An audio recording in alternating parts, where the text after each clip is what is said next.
Hi, my name is Christian, and this is Alessandro and Juan and Andrew. Our group will be discussing a section of a recent report about how race is currently talked about in media and other public spaces.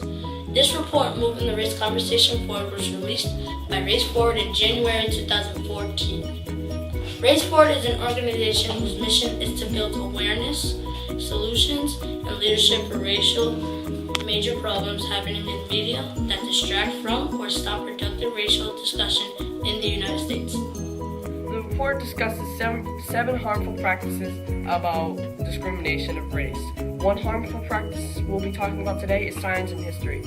Science and history is defined as admitting to rewrite history. The American government and media decides to silence history.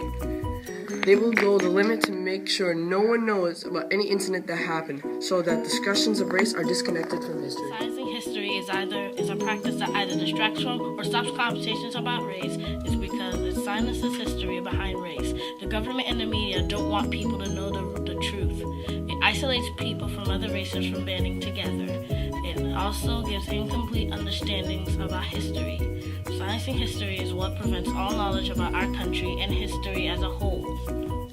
One example of this practice is that NAFTA, short for North American Free Trade Agreement, secretly allows American businesses to pillage Latin America for resources to make their products and goods and sell them here. This is what ruins Latin American countries. And the sad part is, the American government makes money off of this cruelty. This is what caused the term illegal immigrant to appear and why Latin American countries, people from Latin American countries come here.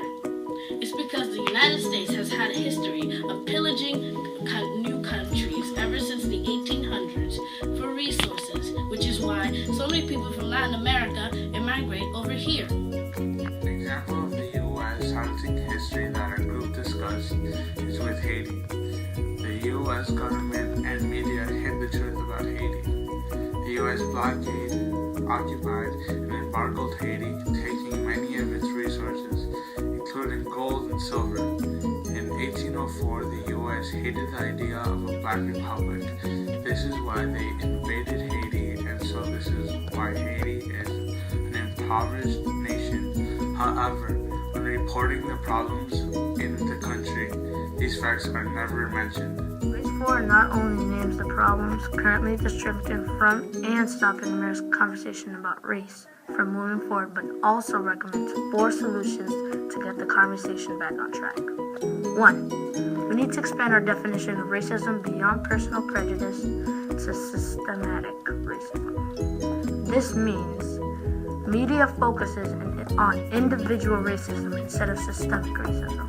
It takes place on the form of discriminating policies in institutions like the criminal justice system and the immigration system. People who mostly focus on individual racism will never understand systemic racism. We need to focus on actions and the impact of those actions over attitudes and the intentions behind the actions. So what that means is we shouldn't just focus on individuals.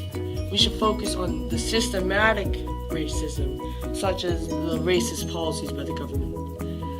Sure, you can have your stereotypical racist white person saying, "Oh, you're black, you must like rap music. You're Hispanic, you must dance good." When it's actually not just that, but a lot of people don't see it, but it's actually some government racist policies. Like in the 40s and 50s, there was the all black schools and all white schools, the white water fountain and the black water fountain, and all the stereotypes by the government. They even sometimes still today in like Detroit, they will like stop at a suspicious looking black person just for looking like suspicious, like, oh, is he a gangster? Is he a drug dealer? But if a white person dressed in the same clothes, they would never even like think of a suspicion like that. Because it's always how the police and the government look at race. Like, they always look at look at it as black people, gangs, drugs, Hispanic people, gangs, drugs, while the whites and Asians are the smart ones. But apparently that's just what the government thinks. 3. We need to discuss how race affects our national problems like social security, sexism, and other types of oppression, rather than ignoring how race affects these issues. This means adding a racial lens to our conversation on racial basis help us identify a difference between particular races. An example of this is now. Society says that white women are more gentle and ladylike, while colored women are more rough and sassy. That is, now we see our particular women when we put our stereotypical lenses, and we can't ignore the different experiences caused by race. 4. We need to discuss race in a way that acknowledges the humanity and the ability to lead that people of color have, rather than making people of color either perpetrators or victims. In the eyes of the media, they are trying to put people of color at fault and looking more like criminals to people, cheating, false stereotypes. So we should put people of color in media and as messengers to combat stereotypes on race. America has had a difficult history when it comes to race, yet our nation is becoming increasingly diverse, and so we need to work together to move the race conversation forward, because it depends on our nation as a country of immigrants and how we grow as a nation towards accepting different races.